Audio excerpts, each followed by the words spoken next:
faly mitsidika ny tokantranonao indray manatitra ny arava toko klasy topoko vavy ary manasanao ampanajana anaraka ny fotoana ny fampalalam-baovao amin'ity alina ity. Olona misa roa indray an'olona avy nivalana retsina Covid-19 ka tafakatra valo amby fitopolo noho izany no matiny ity aretin'ity araka ny tatitra izay nataon'ny profesora Anta Volontina Androany dia olona misa 520 ihany koa no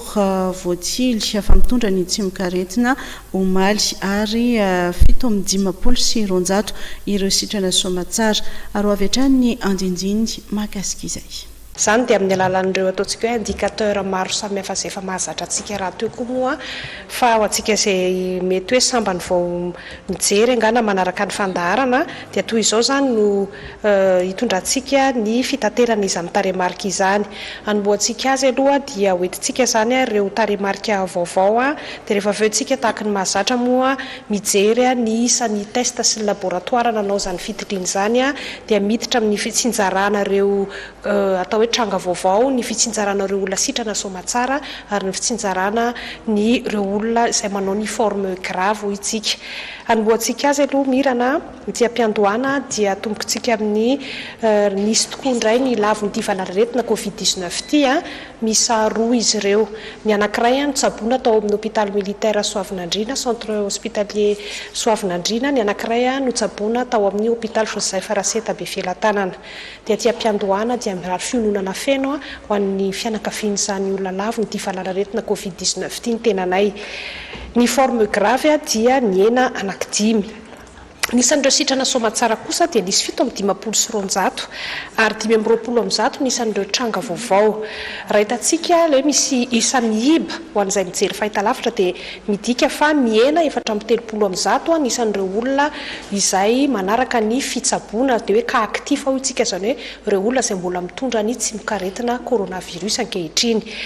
Ny amin'ireo 7 izay mbola mitondra ny tsimokaretina zany dia ny 770 amin'izy ireo no efa 220 manao forme grave, 220 manao forme grave amin'ireo 5 sy 3 izay mbola ka aktif. Ny famakiantsika ny taremarika indray hoe ny 920 sy 720 ireo no fitambara amin'ny olona rehetra izay mitondra ny tsimokaretina coronavirus teto Madagasikara ka voatily tamin'ilay test PCR.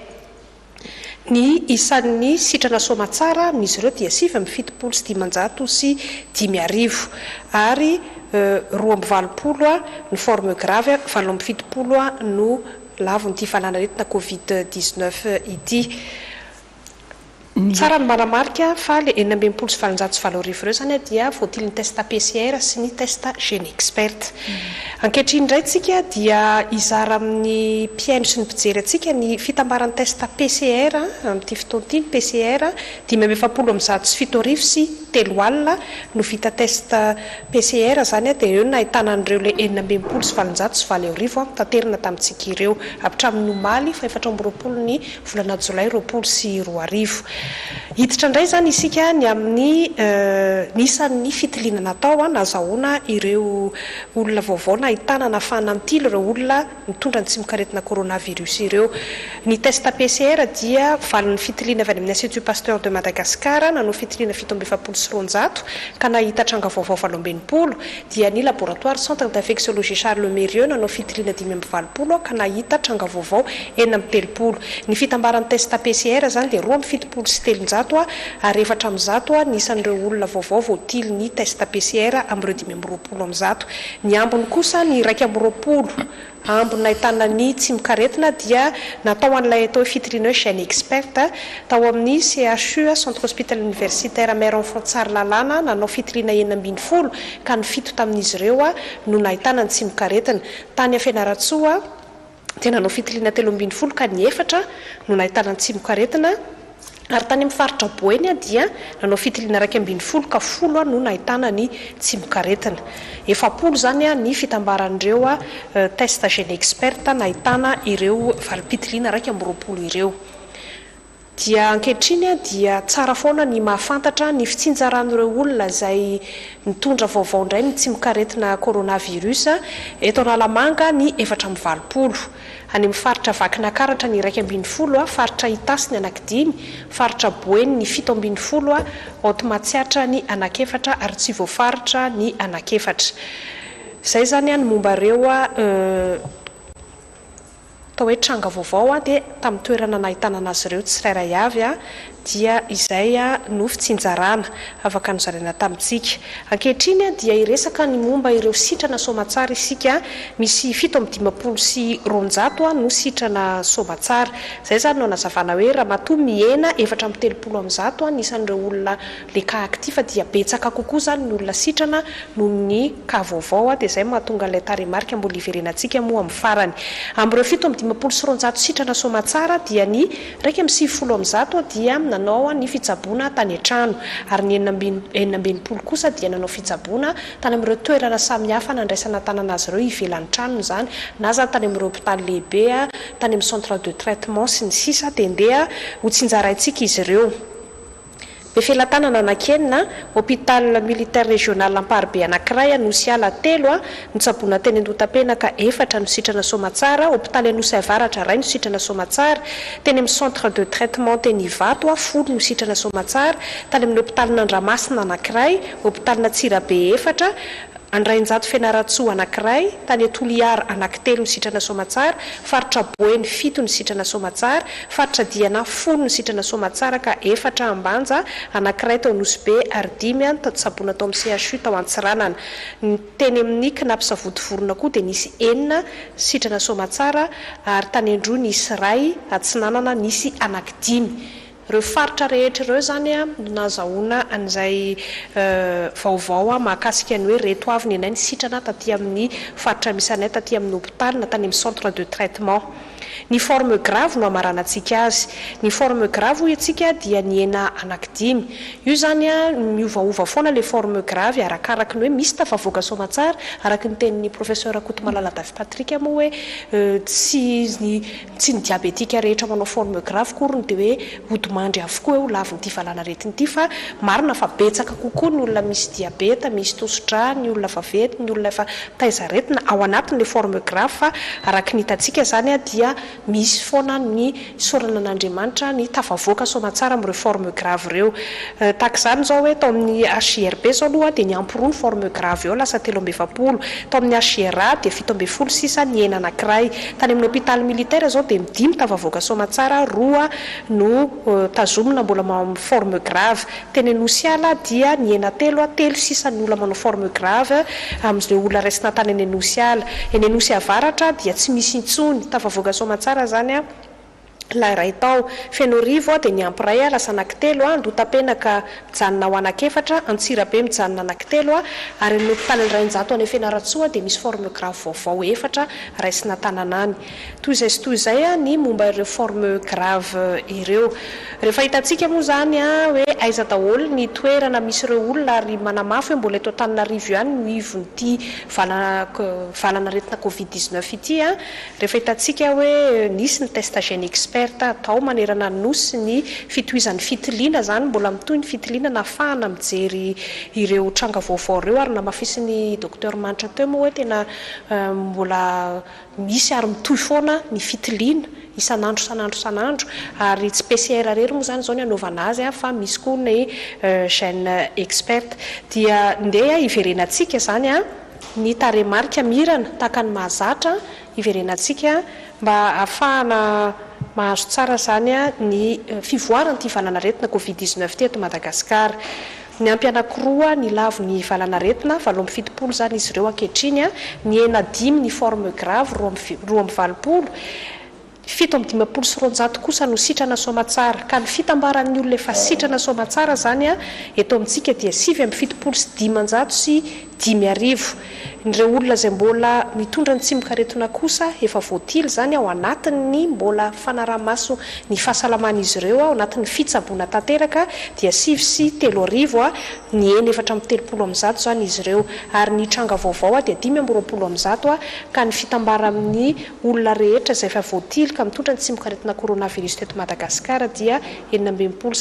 sy 700 ny sisa mbola mitondra ny tsimbokaretina zany dia ny 5 sy 3 zay a ny raha fakitsika zany a ireo lay taremarika rehetra le ataontsika hoe indicateur le afatsika mijery ny fivoaran'ity valanaretina covid-19 ty eto Madagasikara mirana.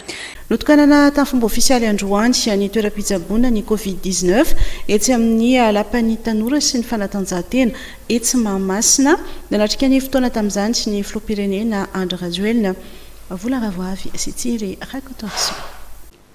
Tsy milavolefy ny Madagasikara amin'ny fifehezana ny valanaretina covid-19 hoy ny filoham-pirenena Andry Rajoelina nandritry ny fanokafana tamin'ny fomba ofisialy ny toeram-pitsaboana ny covid-19 etsy amin'ny lapan'ny tanora sy ny fanatanjahantena Mahamasina nampahery ny gouvernement tany tenany haino ny ady amin'ny valanaretina covid-19. Miasa ny gouvernement, miasa ny tompona raikitra isa tokony ary tsy ao anatin'le tena hoe tsisy hevitra ntsony io, tsy tafavoaka intsony io, efa milavolefiny, tsy milavolefiny isika. Fa hitatsika miara-mahita ary ao anatin'izao fotoana izao ilaina mifankahirizana. Azaky vina ny olona marary hoe voafaty ianao. Fa zara iteny dia miteny amin'ilay olona hoe tsy maintsy avitra ianao. Aza atao hoe tsy voafehan'ny malagasy intsony ity valanaretina ity. Tsy vita ny gouvernement intsony, tsy zay ny zavatra ilaina amintsika tsararay avy. Fa mifankahirizana, manao ny asa ny gouvernement ary tohizo ny asa ary izay ny teneniko hoe tsy maintsy avotana ny ireo marary rehetrarehetra. Ny CTC eto amin'ny lapan'ny fanatanjahantena sy ny kolontsaina eto Mahamasina dia mandray ireo marary manana fahasarotana. Mafisy ny filoham-pirenena fa isan'ny fampitaovana nafarana ary ho avy entina andraisan-tanana ireo marary ny covid-19 manana fahaseporana. Itanareo fa ny fitaovana efa misy eto, ireo concentrateur d'oxygène. Ary rehefa nanokatra tsika ny tany CTC tany Ivato dia efa niteny sy nameny toromarika hoe tsy tokony misy olona intsony ho faty fa hoe tsy misy oxygène. Noho izany ny zavatra nataontsika tamin'iny fotoana iny ihany niaraka tamin'ny gouvernement dia efa nanafatra concentrateur d'oxygène raha milina ny lazain'ny ministère hoe ilaina. Dia niteny hoe 2400 no afaratsika satria tsy eto Antananarivo ihany no mena an'io fa ny faritra rehetrarehetra manerana ny nosy dia omena concentrateur d'oxygène avokoa. Zay ny zava-dehibe. Rapitso dia ny rapitso dia ho tonga ny apahany voalohany amin'io. Rapitso. Ary amin'ny herinandro ho avy zao dia roplanina roa. Roplanina roa cargo anankiroa feno fitaovana. Tsy hoe voandroany zany nataontsika fa efa 2 herinandro, 3 herinandro nefa ny anticipentsika zany, nefa nafarana. Fa misy fotoana ny anamboarana n'ireny zavatra ireny, misy fotoana ny livraison n'ireny zavatra ireny ary reny dia tsara ny manamarika fa dia teti-bola any fitondrana malagasy, teti-bola ny fanjakana malagasy madio no nanaovana an'ireo investissement n'ireo fitaovana zay ho avy. Manomboka rapitso isan'andro mandrapatonga ny farany herinandro ity amin'izany fitaovana izany. Ny tanjona dia iny mba tsisy olona intsony ho faty noho ny tsy fahampian'ny générateur d'oxygène. Zay zany ny zavatra nany concentrateur d'oxygène. Izavy ireo raisina eto amin'ny CTC covid-19. Ny hôpital amin'ny fandraisana ny cas grave, zany hoe ireo marary misy fahasarotsana. Safana ihany koa ilay izy mba hoentina handraisana ireo marary tsy positif na misy symptôme covid ka tsy manana fahefana manokana hivoka any an-trano dia napetraka ihany koa izao toeran'izao handraisana an'ireny marary ireny. Noho izany zany ireo marary izay ho tonga eto amin'ity toerana ity dia na marary ateriny hôpitaly eto amin'ity toerana ity satria efa vita ilay famelomana iny dia mandray relais ny centre militaire de traitement covid-19 na ireo marary izay tonga ateriny fianakaviana avy any an-trano hanao fizaham-pahasalamana ka ilana fitsaboana dia avela raisina malalaka ato amin'ity toerana ity na indrindra satria miara-miasa eo akaiky ihany koa ny plateforme nationale de gestion de covid dia na ireo marary izay raisin'ireo brigade d'intervention spéciale ireo zany dia hanamora ny asany ihany koa ny fisian'ny hôpitaly ao an-damosina izay hita tatoato fa sarotra ny fitadiavana toerana ho an'ireo marary dia hanamora ny asany zareo amin'ny brigade d'intervention spéciale ihany koa zany ny fisian'ny toerana eto akaiky eto azona miklase andreny marary reny Andriamatofiloha. Mamelako ianao Andriamatofiloha mba hanazava ihany koa ny fandaminana anatiny ato amin'ity palais des sports ity. Mandray ny Covid-19 zany hoe marary, misy microbe, misy contamination, dia misy ihany koa zany ny toerana izay fitsaboana sy ny toerana izay fandraharana indrindrandrindra ny plateforme. Dia tsy maintsy mizaraina roa zany ity toerana ity ny antsoina hoe zone stérile, zany hoe ireo fandraharana izay isian'ny plateforme de gestion indrindrandrindra dia natokana ho any aloha ary ny sarahana roa le ity toerana ity dia na ny fidirana amin'izany toerana zany dia mizaraina anankiroa. Fidirana ho an'ny partie stérile zany dia any amin'ny ilany andrefana ary ny aty amin'ny ilany atsinanana dia natokana ho an'ny marary na fidirana hôpitaly io na fitsaboana sy fanaovana consultation. Nisy ihany koa androany ny fitsidihana ny plateforme digitale Covidata izay mikirakira ny lafiny fifandraisana amin'ireo mila torohevitra amin'ny fandraisana tanana ny marary ny Covid-19. Ny alatsinainy avy izao nanomboka andray marary eto amin'ny CTC eto amin'ny lapan'ny tanora sy ny fanatanjahantena Mahamasina izay notokana ny filoham-pirenena androany. Nitetika ny seranam-piaramanidiny Roissy omaly ny Premier ministre frantsay Jean Castex tamin'izany indrindra no nitanisandy ireo firenena izay tsy maintsy manao filitiliana ireo mpandeha fiaramanidina avy any aminy raha tonga any Frantsa. Tafiditra tao anatin'izany lisitra izany moa i Madagasikara. Nitondra ny heviny mikasika izany indrindra ny Premier ministre Tsay Christian vola ravoavy Asitsiry Rakotoarsan. I Madagasikara dia voasokajy ao anatin'ireo firenena 12 tsy maintsy mandalo fitiliana Covid-19 avokoa ny mpandeha avy any aminy rehefa tonga any amin'ny seranam-piaramanidina frantsay araka ny fanambarana nataon'ny Premier ministre frantsay Jean Castex omaly rehefa nitsidika ny seranam-piaramanidiny Roissy izy. Mikasika izay indrindra dia nitondra ny heviny ny Premier ministre Tsay Christian. Madagasikara anisan'ny firenena 12 araka ny fahitany zero frantsay azy. Zava-dehibe aloha dia zao. Isika dia mahita fa ny ady ataontsika eto anivon'ny firenentsika dia ampirinasa zany atsika amin'izany ady zany. Ny fandehanana makany velany sisa efa misy fandaminana mahakasika an'izany indrindrandrindra ho an'ny olona marary. Fa ny zava-dehibe dia zao ny fahafahantsika ohatrany ataontsika androany manana ny tombom-pahasalamana afaka mandray ny malagasy. Ny malagasy maro anisa aloha tsy niazakazaka ny Frantsa no zavatra bebe fa ny fahafahantsika mamonjy azy eto an-toerana. Izay aloha ny zava-dehibe. Zavatra faharoa dia zao hitatsika fa ny fifarombonan'ny rehetrarehetra. Hitanareo fa ny ady ataontsika hatramin'izay dia ny filoham-pirenena no mitarika isika amin'ny ady ataontsika ny gouvernement manontolo ny fanometanana. Ireo zavatra rehetrarehetra ireo no fomba fiasantsika hatramin'izay. Ary izay no mahafinaritra satria mitondra vahaolana antsika amin'izay fahafahantsika manavitra ny an'ny Malagasy amin'izao ady lehibe ataontsika avalina ritmy coronavirus. Manoloana ny vaovao samihafa miely amin'ny tambazora tserasera mikasika ny toy ny fiapetra momba ny fiogoana dia toy izao ny valiteny no entiny ny Premier ministre. Zavatra lazain'ny olona anatin'ny serasera ny tambazotra serasera ohatran'ireny ve ianareo aleo miandrina lahady atsika dia hitatsika eo ny fanapahan-kevitra ny fitondram-panjakana mahakasika ny hoe inona no zavatra hisy amin'ny 12 andro manaraka indray. Nitondran'ny Premier ministre fanazavana ihany koa ny momba ny fitantanana ny vola fanampiana avy amin'ny mpiara-miombina antoka amin'izao fisiny ny valana retsina Covid-19 izao. Tsika raha ny vola avy any ivelany dia fanambarako ombenibeny. Misy ny fiaraha-miasa antsika amin'ireo mpiara-miombina antoka amintsika ireo dia nametraka antsika izay fomba fiasa ny amin'izay fandaninana ny vola mahakasika an'izay. Ny faharoa fa ny tena betsaka amin'ireo vola ireo dia ny fanampiana ny budget mpanjakana. Fantatrareo noho ny etra tsy miditra, noho ny aba tsy miditra, taotaonketra tsy miditra dia ny asan'ny fitampam-panjakana nazoantsika an'ireny vola reny mba hahafantsika manolo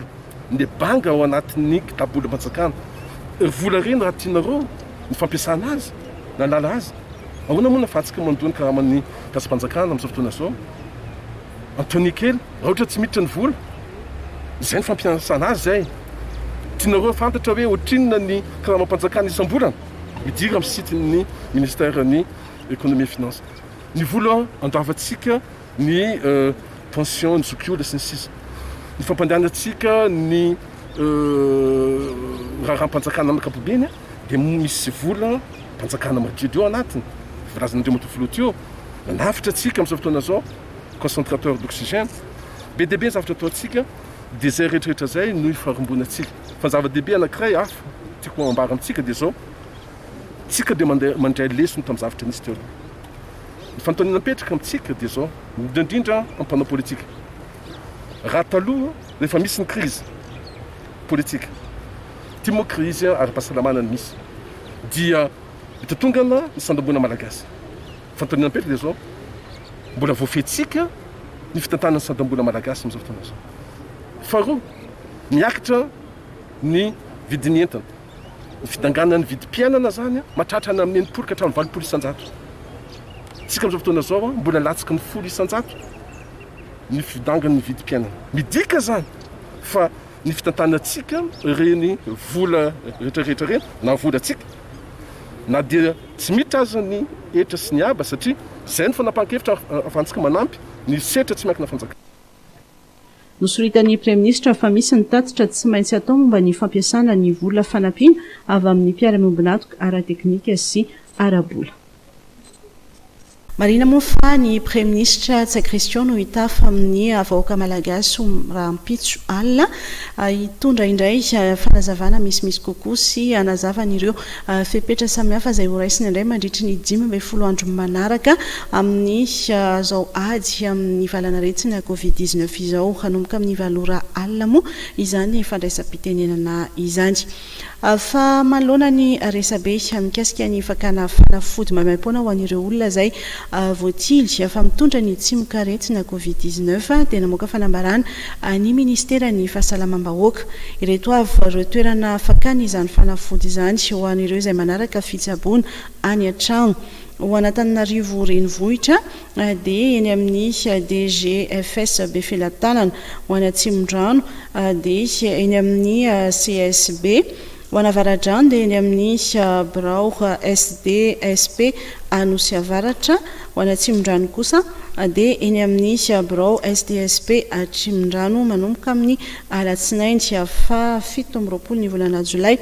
ho avy izao fa ao anatin'ny tanteraka amin'ny valanaretina covid-19 isika amin'izao fotoana izao maro ireo efa voha misy mihitsy ny lavo saingy misy ihany koa ny sitrana soamatsara ka mahavelo-panantenana araka nambara ny député ny Betafo izay sady mpitsabo no nandalina ny arety mifindra dia mbola tsy tafiditra amin'ny tranga mampatahotra i Madagasikara vola ravoavy sy Tsiry Rakotoarson na dia nahitana fitombona ny isan'ny olona tratra ny valanaretina covid-19 hatreto dia mbola tsy tafiditra amin'ny tranga mampatahotra i Madagasikara ao anatin'ny valanaretina covid-19 raha nambarany docteur fiarovana lovan'ny Rina Celestin solombavam-bahoaka ny Betafo no sady mpitsabo ary nandalina ny arety mifindra mbola tsy tratra ny izay olona iray mamindra olona 3 isika raha ny tranga misy moa amin'izao hitatsika fa efa betsaka tokoa no vo nefa raha oharina amin'ny atao hoe norme internationale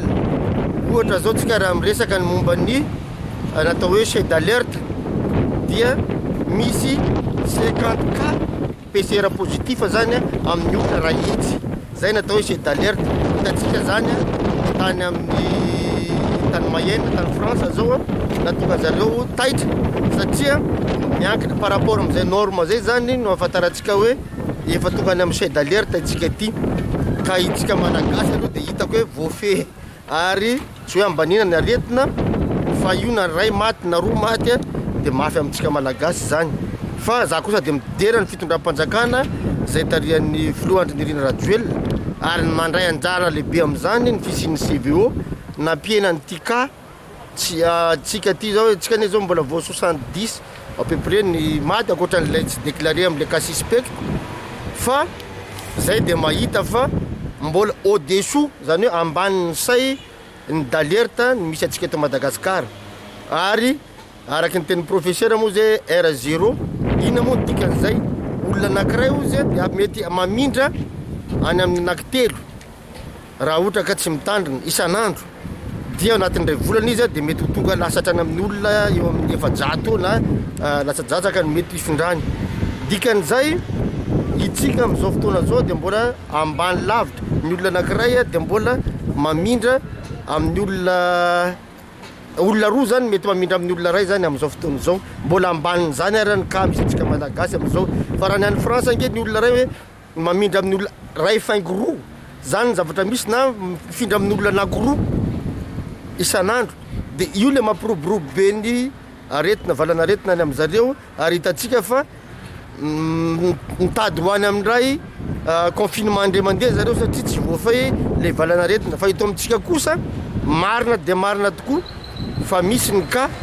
fa azo lazaina fa vao maîtriser zay situation zay ary hitatsika ihany koa fa ilaina ny fanampiana fitaovana ka eto zany zay tsy hiditra anatin'ny polémique be dia be fa la amin'asa sy fomba samy ety mpitiavana samy mandray stratégie amatompona andraikitra ny tsirairay entin'izay afanampo zay mba anao tatitra ihany koa fa mba nahavitan'izao zay ny fahazahoako an'ireny zava-misy ireny fa tsy misy diso zany fa fitiavana anatsara sy ifia ilay valana aretina mba tsy ho tonga any amin'izay c'est d'alerte zay nambaran'ity député no sady mpitsabo ity fa azo lazaina ho ny fandraisana andraikitry ny mpitondra malagasy no natonga ny vananaretsina tsy niazakazaka be ny fifindrany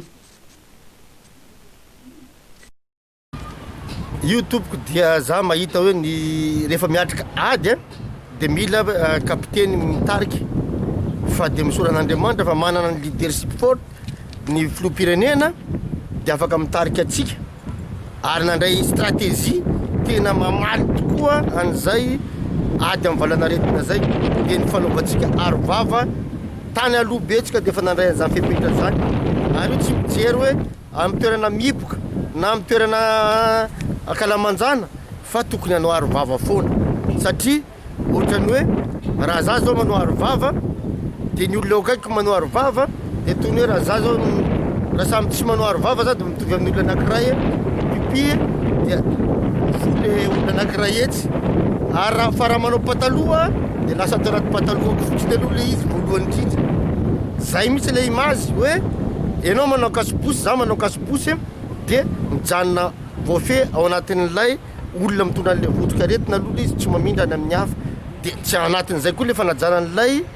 geste barrière nilanelana 2 metatra tsy adino ny fanasan-tanana arak'izay azo atao ary tsika ety betafy moa de lazaina fa PH 22 sitrak'Andriamanitra iaro atsika ny PH 22 tsy inona zany fa ny anandrano de ataontsika masaketina io hoe isakarivo zany hoe mahandro vary tsika sasana madio tsara de atao eo ambonimbary eo lay anandrano de ino no azo tsakotsakona entina matory fa mivadika ho alkaline lasa bazika zany ilay PH na covid ka raha sanatrika ny fanena renao tsy vadika ho aretina zany fa maty avy hatrany lay covid da zany de fitsindrovan'Andriamanitra antsika manokana itsika eto betafa Docteur fiarovana lovan'Irina Celestin dia manentana trany ny olom-pirenena mba hanaja ny fepetra fibohana sy ny fepetra fisorohana ny valanaretsina covid-19 ao anatin'izany ny fanasana tanana matetika ny fanaovana ny arotava ary ny fanajana ny elanelana sy ny tsy fitangoronana nandray ny masoivon'ny Japon miasa simony eto Madagasikara Andriamatoa Higuchi Ishiro ny général Siarakotiny Irina Richard ministre ny fiarovam-pirenena omaly teny amin'ny toeram-piasany teny Ampaibe fitsidiana voalohany izao taoriny ny nanandriana azy ao masoivo eto Madagasikara nitondra indrindra fampitaovana ny mpitsabo miaramila ry zareo japonais tamin'izany fitsidiana izany vola ravoavy sy tsiry rakoto arson nanolotra fitaovana entina miaro amin'ny valana retina covid-19 ho an'ny tafika ny masovoan'ny Japon, fitaovana avy amin'ny orinasa japonais Sumitomo Corporation izay tompony antoka voalohany eo anivo ny orinasa Ambadovi ankehitriny. Ireto fitaovana ireto izay ahitana aritava 3,000 sy fanaovana fitiliana misy 500 fampitaovana izay eo ampiasain'ireo miaramila mitsabo ny valana retina covid-19 ireto natolotra ireto. Isarana tokoa ny fanjakana japonais ny Sumitomo Corporation izay nanendreto ataontsika andramo zany filazana azy arivava sy test izy izay ampiasaina amin'ny service de santé zany service de santé miaramila moa zany sady misabo sifina ihany koa mba ampiasain'ireo dokotera sy mpitsabo-panampy amin'ny tolona ataon'izy ireo amin'ny resaka fifehezana amin'ny coronavirus eto amintsika. Ilainy tokoa izy ireo satria ireo mpiatsihatra fahasalamana ireo dia mila arovatsika, tena mila arovatsika satria raha tsy voaro izy ireo dia sahirana ny hitsabo atsika. Noho izany indrindra dia manao antsoava amintsika rehetra ny amin'ny anarahana trano an'ireo fepetra amin'ny fioboana fahavalo tsy hita maso. Fantatra ihany koa ny fiasakazahana, izany hoe raha ohatra ka mitangorona ny olona ka sanatria misy tratrany io aretina valana aretina raha amin'ny olona dia vetivety izy dia paritaka rehefa mitangorona ny olona. Fa fantatra koa fa miena ny fangianam-pandehany raha ohatra ka voahaja reo ny fanarahana ny elanelana aretina dia miena ny fihazakazaky ny aretina. Izay zany no fanamariana sy fiangavianasika rehetra mba anaraka foana reny fepetra izay apetraky ny mpitandro filaminana, apetraky ny fitandram-panjakana, apetraky ny mpiatsihatra fahasalamana mba tsy hiparitany valaretina io ary mba tsy handehanany aingana satria arakaraky ny tangoronatsika no mpampandeha aingana. Fa rehefa samy mipetraka any trano raha manaja ihany koa eny an-dalambe ny atao hoe elanelana distance sociale dia miena ny fanganam-pandeha io aretina io. Ary izany indrindra dia makasitraka itsika rehetrarehetra ny mpiasa ny fahasalamana tsy hakanavaka eto Madagasikara satria mafy tokoa ny abdy ataon'izy ireo ary noho izany indrindra dia ilaitsika izy ireo arovantsika amin'ny karazana intrant amin'ireo équipement de protection individuelle ahafahan'izy ireo manatanteraka ny asany anatin'ny fitonina, anatin'ny fahatonina. Nosoritany ministra ny fiarovam-pirenena fa adiombonana ny ady amin'ny valana retina covid-19 ary ilaina ny fifanomezan-tany ny rehetra. Isika nefa manana rafitra mazava tsara. Ao ny centre de commandement opérationnel CCO any Ivato, c'est centre de commandement opérationnel national izay efa mandraina ndraiky ny feno ary ny CCO dia efa mametraka ny fepetra rehetra ahafahantsika mame ny coronavirus. Raha hitanareo dia efa nametraka an'izany ny andriamatoa filoham-pirenena filohan'ny repoblika amin'ny teny sy ny kabarina izay nataony rehetra ho an'ny vahoaka malagasy atao amin'ny fahitalavitra tamin'ny lady lasa teo sy ny lady tapabolana iny izay nametrahany mazava tsara an'ireo fepetra rehetra izay tokony varahana. Ny famesana na tsy famesana ange dia zavatra tsotra. Rehefa manaraka ny fepetra sika dia voafeny aretina ary ny fepetra dia efa mazava tsara hoe inona daholo ny zavatra tokony atao inona ny zavatra tokony hoe ajaina dia ny fanajanatsika zany fepetra zany no ahafahantsika rehetra manely valana retina. Ireto fitaovana ireto dia ho ampiasain'ireo miaramila mpitsabo sy mpitsabo-panampy misehatra eo amin'ny plateforme nationale de gestion médicale covid-19 sy ny brigade d'intervention spéciale izay manampy ny famondrana ireo marary any amin'ny toeram-pitsaboana ary manao fitiliana any an-trano. Mitohatra ny ihany koa ny fifanomezan-tanana amin'izao fiatrehana ny valana retina covid-19 izao tamin'ny tindray mitoraka ity dia ny fikambanana chaîne de l'espoir notondra ny anjara brikiny tamin'izany ka nanolotra fampitaovana ho an'ny hôpitaly miaramila ny Soavina Andrina. Vola Ravoavy sy Tsiry Rakotoarsan Atranty no mitatitra anao ny vaovao. Ny fikambanana chaîne de l'espoir ihany koa dia manome tolo-tanana ny hôpitaly miaramila eny Soavina Andrina izay mandray ny marary ny covid-19 ny chaîne de l'espoir izay efa mpiara-miasa maharitra tamin'ny OMI dia fikamanana manampy amin'ny fikarakarana sy fitsaboana ireo zaza manana olana eo amin'ny fo. Tamin'ity ny fikamanana dia nitondra fampitaovana ahafahan'ireo mpitsabo eto amin'ny hôpitaly miaramila miaro tena no sady manatanteraka ny fandraisana an-tanana ireo marary ao anatin'ny fanajana ny fepetra ara-pahasalamana. Fitaovana EPI, Artave, miampy gel désinfectant sy fitaovana samihafa no natolotry ny fikamanana chaîne de l'espoir. Dia tsy mijery fotsiny koa nareo fa dia tena marina tokoa le hoe partenariat public privé izay tena mipetraka mihitsy amin'izao fametrahanareo fanampianareo ny hôpitaly miaramila zao. Tsara fantatra tokoa mantsy fa ny nakasitraka ary nidera ny fihetsika ity fikambanana ity ny minisitra ny fiarovam-pirenena ary manentana ny toizany siara-miasa hatrany miaraka amin'ny sehatra tsy miankina toy izao. Ary ao anatin'izao vanim-potoana fioboana noho ny coronavirus izao dia mbola mitaintaina ireo mpianatra sy ireo ray aman-dren'ny mpianatra indrindra moa fa ireo izay hiatrika ny fanadinana ofisialy. Raha ny fanambarana nataon'ny filoham-pirenena dia manomboka amin'ny voalohany volana septambra ho avy izao izany fanadinana izany sy mangataka ireo talenty-tsekoly mba ho faritana mazava tsara ny fandaharam-pianarana anadinana an'ireo mpianatra ireo. Na dia mbola ao anatin'ny fiboana tanteraky ny amiana ara-pahasalamana vokatry ny fisian'ny coronavirus azy isika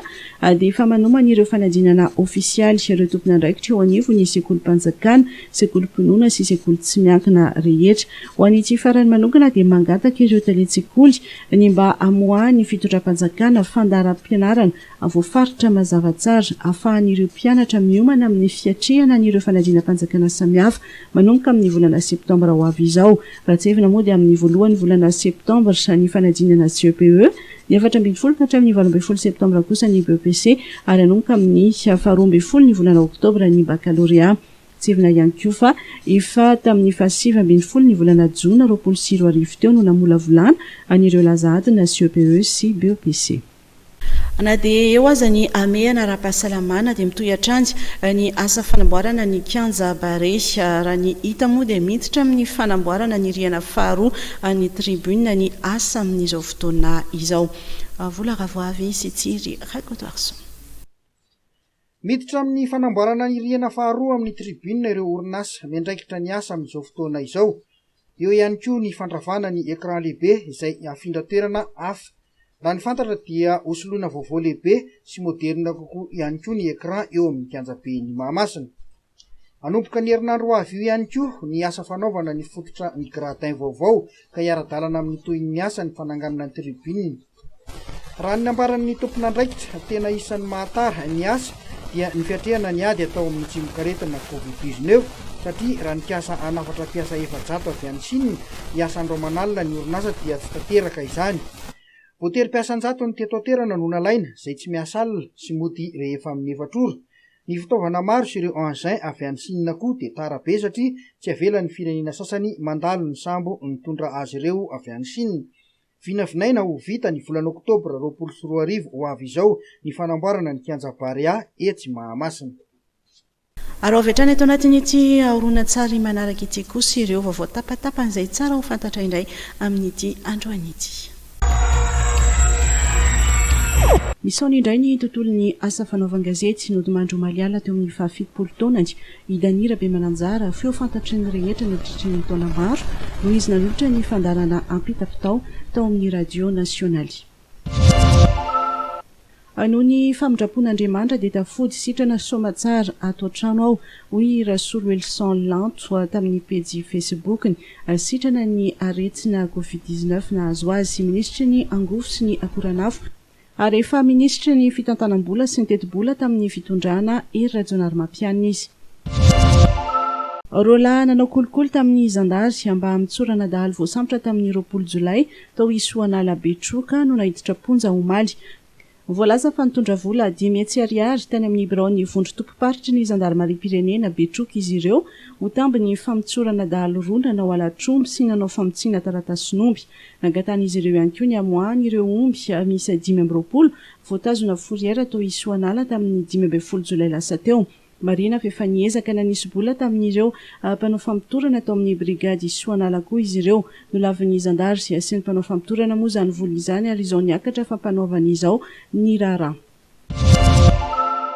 Ranga iray 20 taona no nidaroana sy norobainy miaramila misa 4 tany Mpahivatanana ny talata lasa teo. Araka ny vaovao dia olona nialina azy no nitondra miaramila nanao zao asa ratsy izao. Rehefa naratra mafy ilay ranga dia norobainy ireo miaramila ny fananany vola 3 tapitrisa ariary, vovombolamena iray boaty, omby anazy sy an'ny zanany misa 4. Marina fa mbola tavela tany Antsaro zanany nandritra izao asa ratsy izao. Nitory tany amin'ny zandary moa ireo fianakaviana, nisy ny omby tavaverina tamin'ny tompony ary ny vaovavoangona trandy nandany sy ny trangy io ny lehiben'ny miaramila mandany an'olotra azy ireo amin'ny zandary mpanao fampitorana ihany koa tompona raikitrio raha ny voalaza ny zandary Maria Trandy. Andrasana ny baiko manome alalana ny fanenjehana azy ireo avy ety amin'ny Foibe. Olona 5 hatreto no vaovao sambotra mikasika ity raharaha ity ary tsy maintsy atolotra ny fitsarana. Lafim-baovao hafa mihitsy kosa indray tsy nanafina ny aiainy ny fikambanana mpiaro ny zony mpanjifa RNDC manoloana ny fampidirana ny réseau 5G izay sahan'ny mpandraraha ara-telefona eto Madagasikara. Nisy ny fanehoan-kevitra nataon'izy ireo izay nampahafantarany ny fomba fijeriny an'izany tetikasa izany. Momba ny fampiasana ny réseau 5G eto Madagasikara anaovanay antsoa ho an'ny tompona ndraiky mpanjakana isan'ambaratongana manomboka amin'ny arteka ny ministry ny poitra sy fandraisan-davitra ary ny nouvelle technologie ny fanjakana Foibe mihitsy mba tsy anaiky ny fampiasana nisy ny antony maromaro.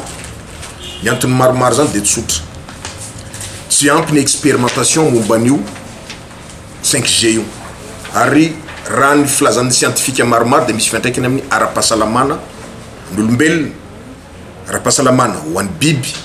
ara-pahasalamana ho an'ny tontolo iainana rehetra, faune et flore zany. Ny eto amintsika ny 4G sy ny 3G zany mbola ny kalitao omena amin'io zany mbola ratsy. Io ny tokony ho hatsaraina ary atao ny andrakofan'io manerana Madagasikara. Satria hitantsika any amin'ny anany menareo dia hoe ny 3G dia mbola any amin'ny 61%, ny 4G dia mbola any amin'ny 21% ny commune mahazo misy azy. Ary tsika tatoato azy amin'ny noho ny fanandraman'io 5G efa brouillé sady ny réseau 3G sy 4G ny connexion tatoato miram. Dia hoay zany tsika zao ny hoan'ny sarababem-bahoaka koa lazaina dia hoe ohatrina ny appareil na téléphone zany na terminal ho ampiasaina vidin'io ho ampiasaina amin'io. Tsy latsaka ny 3,5 millions d'ariary ny frais de ny vidin'ny connexion amin'io ohatriny tombotsoan'olombitsy io ary faritra vitsy nefa ampidirina eto ho an'ny tombotsoana orinasa anankiray. Ka ho zay manao antsoavo araka lazaina teo isan'ambaratongana. Ny mbola zavatra alafiny ara-teknika mila bande pensante ngeza be ny 5G dia ho alainy zany ny 3G sy ny 4G dia very ianao zany le mampiasa an'le 4G ny tokantrano. Itsika zeto eto Antananarivo vao miala kely eto fotsiny tsika ny 4G dia efa tsy mahazo sady nefa ho ampidirana 5G sady ka hatsaraony eo raha koa fa Madagasikara ny antony fitsiny fikambana miaro zony mpanjifa dia miaro ny mpanjifa azo kalitaona zavatra tsara ary miaro azo koa azo fahasalamana satria na titsika iny atsika ohatra tsika mandeha anatina cyber mbola tsy fehany tadiavintsika le fichier tadiavintsika lany 25 000 francs 10 ivoire ary tsisy ninazy nefa le 25 000 tsy maintsy aloha tsy moramora ny mitady vola hoira Bertine mivelona amin'ny sasalamban'olona eny amin'ny rendrany Kiopa. Misy fanadihadiana iray ity izay nataony namanay Norbert Kotomalala mahakasika ny Bertine sy ny sasalamba. Na mafana ny andro na mangatsiaka vao maraina dia mitandahatra ety amoron'ny renirano Kiopa ireo mpikarama mpanasalamban'olona isan'izany Bertine reny mpianakaviana. Efa ho 15 taona izy no nanao ity asa ity. Mafy ny aza hoy izy ao anatin'izao ririnina mafirifiry izao kanefa tsy maintsy mitady nefa zara raha mahazo ny arotsak'androany. Manomboka amin'ny 7 ora maraina izy no manasa lamba eto ka hatramin'ny 4 ora hariva vao mirafa. Tsy maintsy miaritra ny firy eto angatsika tsy maintsy miaritra eto fitedala. Manomboka firy ianao zao miasa? Azao nanomboka tamin'ny 7 taona teto. Dia firy ny mieritreritra hoe miala ety zany? Maina mihitsy lama vita zao lama amin'ny 12 ana amin'indray dia miandry lama dia hariva vao mody. Ary eo amin'ny resaka hoe karama indray manao tsy taloha izy hoe ahoana fa maivana le izy. ohatrina zao manasa lamba anankiray mitovy daholo ve fotsifotsy ihany ny hafa fa lamba ray fitopolo daholo dia mahazo vola ohatrin'io zany madame Bertine zao anatin'ny ray andro raha karany mahazo hoe 8,000 efa hoe misy hoanina 8,000 raha 10,000 fa mahita lamba sasana mahita karama foana ve isan'andro teo aloha teo tena mahita isan'andro fa hatrany sy ny fiaretiny ity dia mety tsisy mikarama amin'ny patron dia izy ihany no manasa anazy dia ianao indraindray tsy manasa ho an'ny asina kosa noho ny tsy fahitany asa no nahatonga azy mikarama manasa lamban'olona zany hoe tsisy asa dia tsy maintsy atao ianao ve efa niasa taloha sa mbola tsy niasa mihitsy mbola tsy niasa nianatra dia mijanona dia lasa nanao mpanasa lamba dia mieritreritra ve ianao hoe mihitsy ny asa ataonao mandrakizay sa hoe mbola manantena asa ie antsy dia mahazo betsaka ny amin'ity mba rehefa mahita kely arotsaka fotsiny dia izay efa volana zay taona nanao ny piasy ty tsy efa hotely efa mahery izay ka mahery izay lamban'olona miisa 500 isan'andro eo no sasan'ireto mpikarama manasa lamba ireto 700 ariary ny manasa ny lamba iray mafy ny asa miaritra ny mangatsiaka kanefa tsy maintsy mitady satria tsy misy ny arotsaka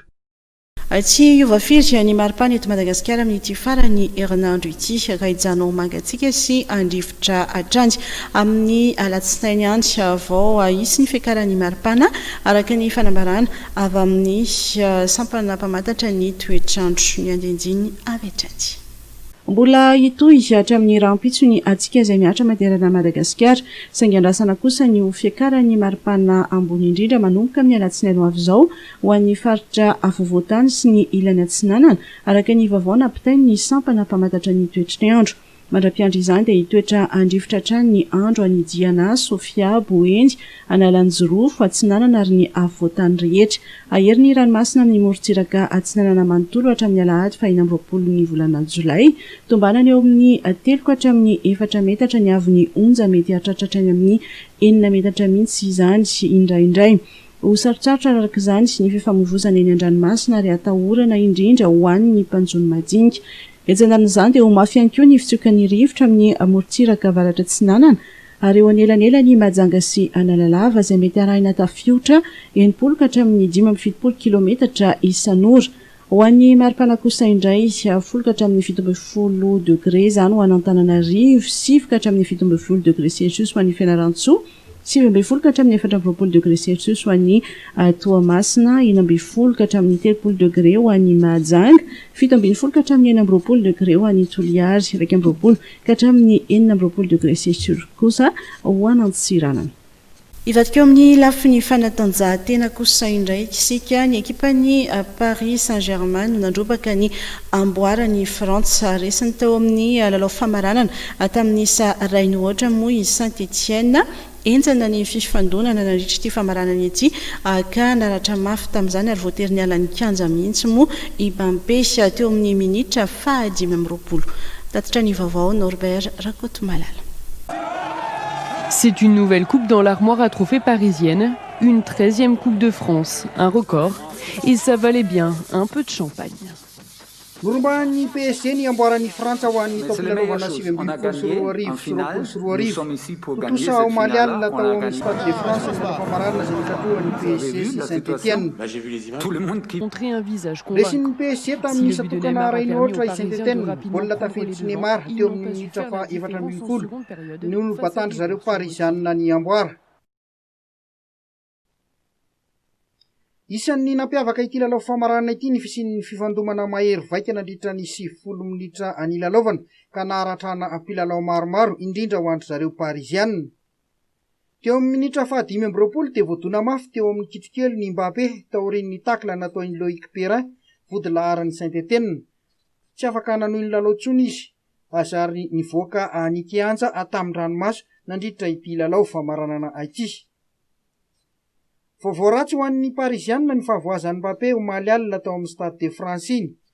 Manahy mantsy ireo mpanohana ity ekipa ity ny mety tsy ahitan'ny Mbappé amin'ny lalao famaranana amin'ny Coupe de la Ligue iraika amin'ny 30 Jolay ho avy izao izay ikatrohan'ny PSG sy Lyon ary indrindra ny lalao ampahefatalana amin'ny Ligue des Champions izay katrohan'ny PSG sy ny Atalanta Bergame ny 12 Aogositra ho avy izao. Hatreto dia mbola tsy namoaka vaovao ofisialy amin'ity faratra ny Mbappé ity na afaka ilalao izy na tsy mandritra ireo lalao roa lehibe ireo ny zareo mpitantana eo anivon'ny PSG.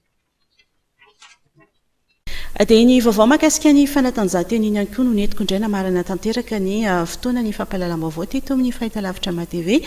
tamin'ity alina ity. Makasitraka anao izay nanaraka izany hatramin'ny farany ary dia mbola manasanao ampanajana ihany koa anaraka ireo fandarana samihafa izay fanomanina ho anao eto amin'ny fahitalavitra MATV amin'ity alina ity. Anisan'izany moa ny fandarana mahenika izay hoarahanao aoriana ny fampahalalam-baovao. Lohahevitra lehibe iray indray no entina aminao amin'izany